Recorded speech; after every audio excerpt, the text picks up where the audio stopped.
नमस्कार, स्वागत है साहित्यिक झरोखा चैनल पर। आज हम करेंगे एक महत्वपूर्ण विषय या टॉपिक जिसका नाम क्या है, अस्तित्ववाद। आज हम अस्तित्ववाद के बारे में विस्तार से जानेंगे। तो आइए देखते हैं।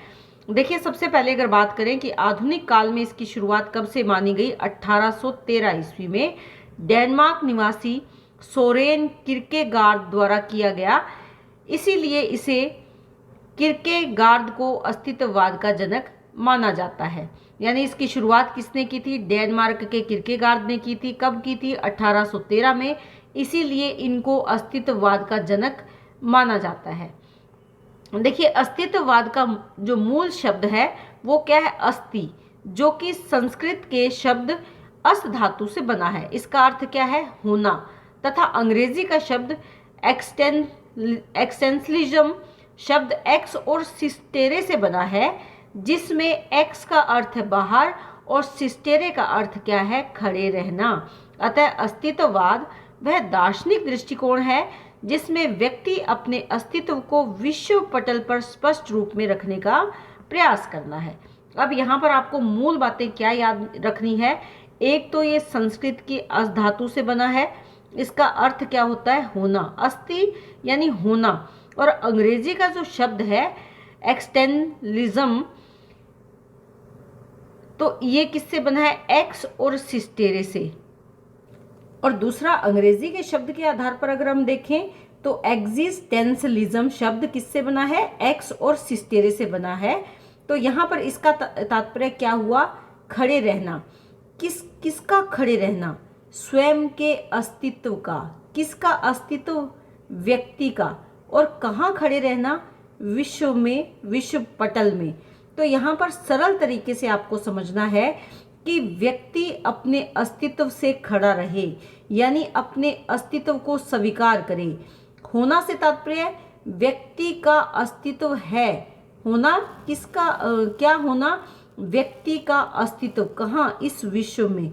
क्योंकि जो अस्तित्ववाद को मानने वाले हैं, चाहे वो किरकेगार्ड है, चाहे वो सार्त्र है, मानने वाले क्या है कि व्यक्ति सर्वप्रथम है। व्यक्ति का अस्तित्व इस विश्व पटल में है। बाकी जो मानते हैं वो अलग अलग दार्शनिक सिद्धांतों को मानते हैं, लेकिन ये इनका विरोध करते हैं। ये कहते हैं कि व्यक्ति सर्वप्रथम है और व्यक्ति के अस्तित्व को हमें स्वीकार करना चाहिए। यही इसमें मूल बात है जो आपको समझनी है। इसके साथ साथ इसकी परिभाषा को अगर हम देखें तो इसमें क्या है? सार्त्रे इसमें क्या कहते हैं? अस्तित्ववाद अन्य कुछ नहीं वरन एक संयोजित निरीश्वरवादी स्थिति में सभी निष्कर्षों को उत्पन्न करने का प्रयास है। यानी इसको संयोजित किया गया है कौन सी स्थिति में? जब हम ईश्वर को ना माने। देखिए, हम क्या मानते हैं कि भगवान है। सब कुछ जो हमारी नियति है वो किसने निर्धारित करी है? भगवान ने। लेकिन अस्तित्ववाद क्या कहता है? जो भी कुछ है वो व्यक्ति है, यानी निरीश्वरवादी। बिना ईश्वर के हम सब कुछ कर सकते हैं। हम केवल और केवल अपने दायित्व को ईश्वर पर थोपते हैं, जबकि ईश्वर कुछ नहीं करता और ईश्वर की कोई सत्ता नहीं है। जो सत्ता है वो किसकी है? व्यक्ति की सत्ता है। और जो कुछ करता है वो व्यक्ति स्वयं करता है। हम केवल अपने दायित्व से मुक्ति पाने के लिए उसे ईश्वर की सत्ता कहकर अपना दायित्व त्याग देते हैं या छोड़ देते हैं। तो यहाँ पर किस बात पर बल दिया है कि अन्य कोई बात नहीं है अस्तित्व, बल्कि ये संयोजित है और निरीश्वरवादी। जब हम ईश्वर से भरोसा ना करें, ईश्वर को छोड़ दें, ऐसी स्थिति में सभी निष्कर्षों को उत्पन्न करने का प्रयास है। उसके बाद अगर विशेष तौर पर देखें तो कहा जा सकता है कि अस्तित्ववाद एक ऐसा बंधन मुक्त चिंतन है। देखिए, बंधन मुक्त, बाधाओं या किसी बंधन से मुक्त है, जो नियतिवाद और पूर्व निश्चित दार्शनिक, सामाजिक, राजनीतिक, आर्थिक और वैज्ञानिक सिद्धांतों और नियमों में विश्वास नहीं करता। इस बात को ध्यान में रखना है। नियतिवाद यानी भगवान ने नियत कर दिया, हमारी किस्मत में लिखा है, इस बात को ये नहीं मानता। ये दर्शन का नियम है, नहीं मानता। ये समाज में ऐसा ही होना चाहिए, ये बिल्कुल नहीं स्वीकार करता। ये राजनीतिक दृष्टि से ऐसा ही होना चाहिए, लेकिन ये अस्तित्ववादी से नहीं मानते। यानी किसी भी क्षेत्र में ये विश्वास नहीं करते। ये क्या कहते हैं? और यह प्रतिपादन क्या करता है कि मनुष्य का स्वयं में अस्तित्व है, मनुष्य अपने आप में एक सत्ता है और वह जो बनना चाहता है उसका चयन करने के लिए स्वतंत्र है, आज़ाद है। मनुष्य वह है जो वह बन सकता है अथवा बन सकता है अथवा बना सकता है, और उसका ये बनना उसके स्वयं के प्रयासों पर निर्भर करता है। यानी ईश्वर कुछ चाहे या ना चाहे ऐसा हमें या नहीं सोचना, जो कुछ चाहता है वो कौन है? व्यक्ति है, मानव है, मनुष्य है, और वो जैसा बनना चाहे, जो करना चाहे उसके लिए स्वतंत्र है और वो कर सकता है। यानी यहाँ पर किसके प्रयास होने चाहिए? मनुष्य का प्रयास, मानव का स्वयं का प्रयास स्वयं के लिए होना चाहिए, अन्य कोई हमारी नियति को निर्धारित नहीं कर सकता। यहाँ पर अस्तित्ववाद की संकल्पना पर अगर हम विचार करें कि इसमें कौन कौन से कॉन्सेप्ट्स हैं, तो उसमें अगर देखें तो सबसे पहले क्या है? अस्तित्ववाद का सार से अधिक महत्व। देखिए, इसका तात्पर्य क्या है कि जो अस्तित्व में भरोसा करने वाले हैं या अस्तित्ववाद को मानने वाले हैं, उनका विचार है कि अस्तित्ववाद सार से अधिक है। सार क्या है? सार ये कि मैं सोचता हूँ इसीलिए मेरा अस्तित्व है। लेकिन जो अस्तित्ववादी हैं वो ये कहते हैं कि सोचोगे तो तब ना जब तुम्हारा अस्तित्व होगा। यानी अस्तित्व पहले है, सोचने की प्रक्रिया तो बाद में होगी।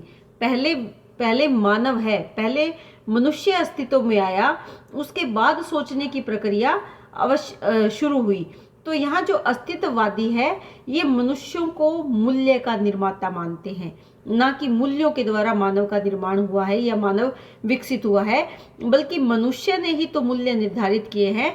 यानी अस्तित्ववाद जीवन के सार से कहीं ज़्यादा महत्व देते हैं अपने स्वयं को। किसको? मानव को। मानव है तभी तो विचार है, तभी तो सार है, तभी तो अस्तित्व है जब मानव है। यानी मानव को ही महत्व देते हैं।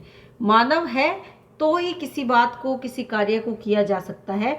जैसे यहाँ पर प्रोफेसर सार्त्रे का कथन है, वो कहते हैं कि मैं केवल अपने को सम्मिलित करता हूँ।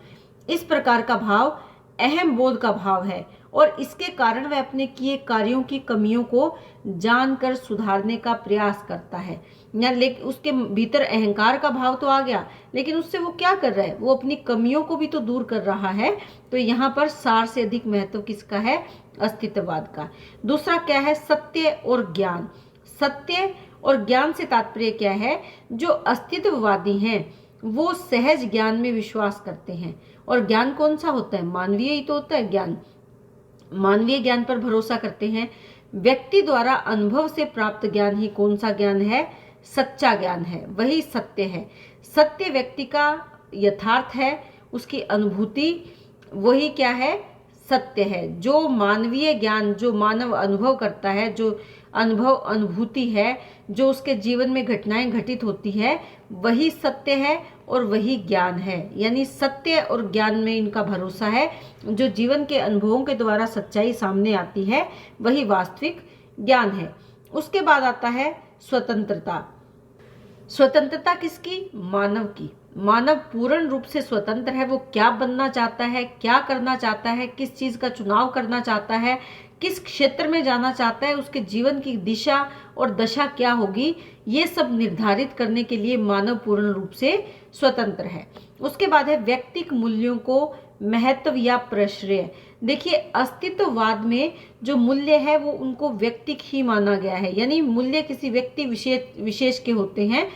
सत्य असत या शुभ और अशुभ ये केवल व्यक्ति के मूल्य हैं, ये दूसरे पर लागू नहीं हो सकते, ये व्यक्ति पर लागू हो सकते हैं।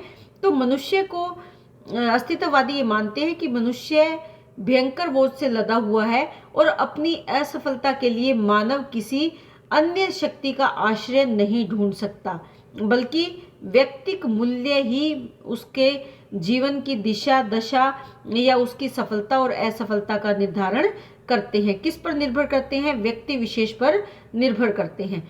तो यहाँ पर किसी ईश्वर की सत्ता को ये नहीं मानते।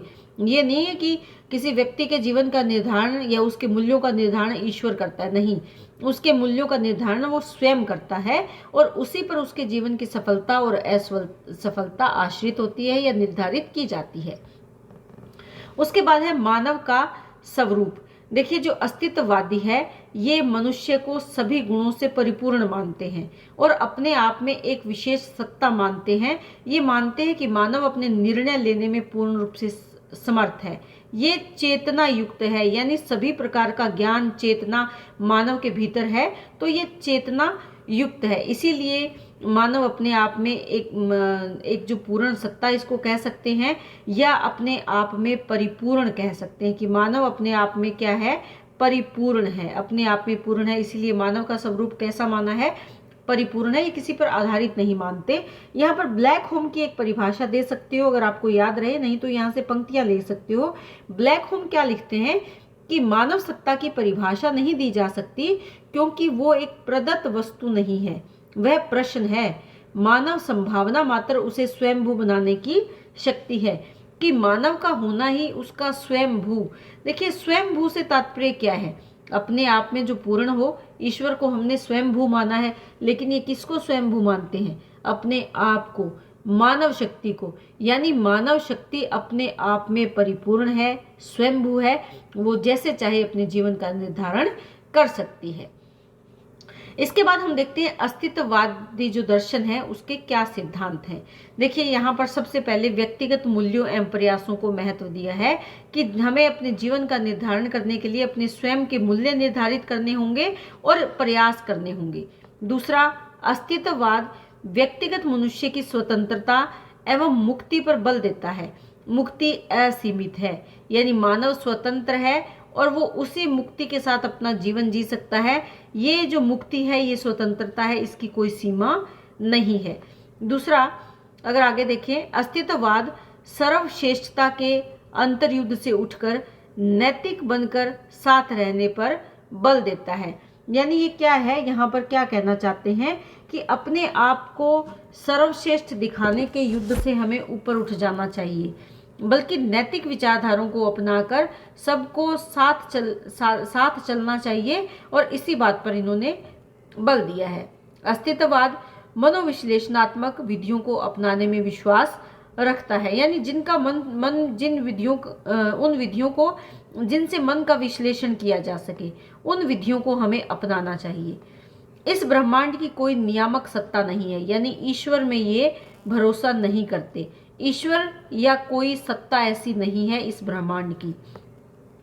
मनुष्य का अपना स्वतंत्र अस्तित्व है, ईश्वर का अस्तित्व नहीं है, और आत्मा एक चेतन तत्व है। मनुष्य जीवन का कोई अंतिम उद्देश्य नहीं है। तो यहाँ पर क्या है कि मानव जीवन का कोई अंतिम उद्देश्य नहीं है जिसको पूर्ण करने के लिए मानव अपने जीवन में निरंतर प्रयास करे, बल्कि मानव को अपनी स्वतंत्रता से अपना जीवन जीना चाहिए। तो ये अस्तित्ववाद के दर्शन हैं। अस्तित्ववाद में आपको क्या ध्यान में रखना है कि व्यक्ति अपने आप में पूर्ण इकाई है, व्यक्ति का अस्तित्व सबसे ऊपर है, वो जैसे चाहे अपने जीवन को जी सकता है, स्वतंत्रता से अपना जीवन व्यतीत कर सकता है।